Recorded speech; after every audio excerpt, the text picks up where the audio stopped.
శ్రీ వారాహిదేవి జ్యోతిషాలయం ఎక్కడి వారికైనా ఒక్క ఫోన్ ద్వారా వెంటనే పరిష్కారం చూపబడును.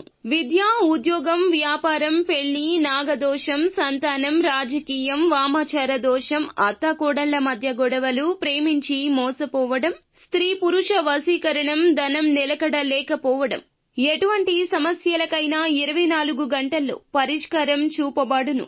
నెంబర్ 1 వశీకరణ స్పెషలిస్ట్ పండిత్ పవన్ నంబూదిరి, కేరళ తాంత్రిక గురువు గారు. Phone number 9043637512. ఈ రోజున ఖచ్చితంగా వృషభ రాశి జాతకులకు ఇలా జరగడం ఖాయం. ఇది జ్యోతిష పండితులు చెప్తున్న అంశం. మిమ్మల్ని జాగ్రత్త పరచడం కోసమే ఈ వీడియోలో మీకు తెలియజేస్తున్నాము. ఏం జరగబోతుంది, ఎలా ఉండబోతుంది అనే వివరాలు వీడియోలో చూసి తెలుసుకుందాము. వీడియో మీకు నచ్చితే తప్పకుండా ఒక చిన్న లైక్ చేసి మమ్మల్ని సపోర్ట్ చేయండి. ఇక ఆలస్యం లేకుండా వీడియోలోకి అయితే మనము వచ్చేద్దాము. వృషభ రాశి జాతకులు, ఈ రోజున మీ యొక్క జీవితంలో ఈ మార్పులు కలగబోతున్నాయి. ఈ రాశిలోకి బుధుడు ప్రవేశించబోతున్నాడు. ఇప్పుడు ఆయన ఒక భావోద్వేగ రహిత అయిన అంతర్లీనంగా గాఢమైన భావాల మధ్య ప్రయాణిస్తున్నాడు. రాహువు 10వ స్థానంలో ఉండడం వల్ల సమాజపు ఉద్యోగ పరమైన, వ్యక్తిగత గుర్తింపు పరమైన సంఘర్షణలు మొదలవుతాయి. నిందలు, ఆరోపణల కలయికతో ఈ రోజు ఉండవచ్చు. కానీ ప్రశాంత చిత్తంతో మౌనంగా ఉండండి. ఖచ్చితంగా మీ పరువుకు ఏ భంగం కలగదు. ఈ రోజున మీ యొక్క జీవితంలో 3వ వ్యక్తి కారణంగా మీ మిత్రుడు లేదా ప్రేమికుడు లేదా సహచరుడు మీ మీద అపార్థం పెంచుకోబోతున్నాడు.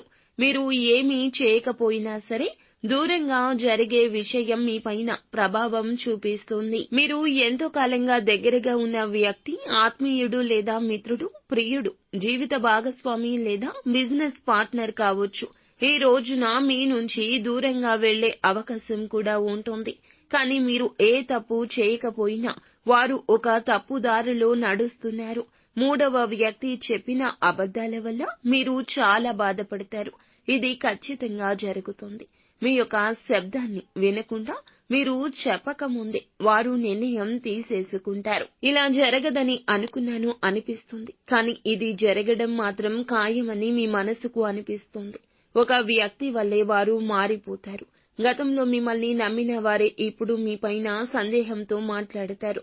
ఒక సందర్భంలో వారు మీ వల్లే ఇలా జరిగింది అనే మాట కూడా తూలనాడవచ్చు.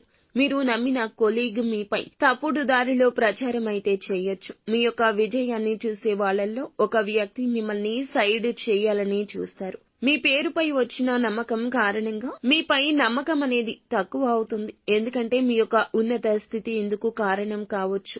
కుటుంబ సభ్యులు కూడా అనుకుని మాటలతో ఈ రోజున కాస్త మనస్పర్ధలతో దూరం కావచ్చు. మీతో మాట్లాడకుండా ఉండొచ్చు.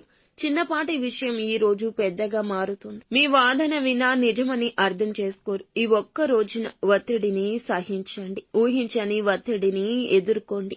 కానీ మాట్లాడాలనుకున్నా ఏమీ ఉపయోగం లేదని మీకు తెలుస్తుంది. ఆత్మగౌరవం గాయపడుతుంది. నేను చేసిన తప్పు ఏమిటి అనే ప్రశ్న మిమ్మల్ని లోపల నుంచి మెదిలేస్తూ ఉంటుంది. కానీ నిజంగా ఎలాంటి తప్పు చేయలేదని బలంగా గుర్తుంచుకోండి.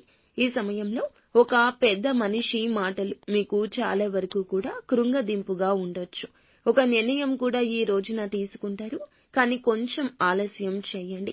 ఎవరి మాటలతో తడబడవద్దు. మౌనంగా ఉంటేనే గెలుస్తారు. ఈ రోజున స్పందనకు ప్రతిస్పందన వద్దు అని చెప్పండి. ఎదుటి వారు కోపంగా ఉన్నా సరే మీరు నెమ్మదిగా ఉండండి. ఎవరు మిమ్మల్ని తప్పుగా చిత్రీకరించినా కాలమే వారికి జవాబు చెప్తుంది. ఇక ఈ దూరం, ఈ విరోధం మీ మనసులో ఒక కొత్త అర్థాన్ని, కొత్త గుణపాఠాన్ని పుట్టిస్తుంది. కొత్తగా ఆలోచించడం ఇకనైనా మొదలు పెడతారు. చెడు వెనుక మంచి తప్పక ఉంటుంది. పాత బంధాలను వెళ్లగొట్టడం నేర్చుకుంటారు. ఇది మీకు చాలా వరకు అయోమయంగా ఉన్నా మీ జీవితం మంచిగా మారడానికి ఇది ఒక సుగమం అవుతుంది.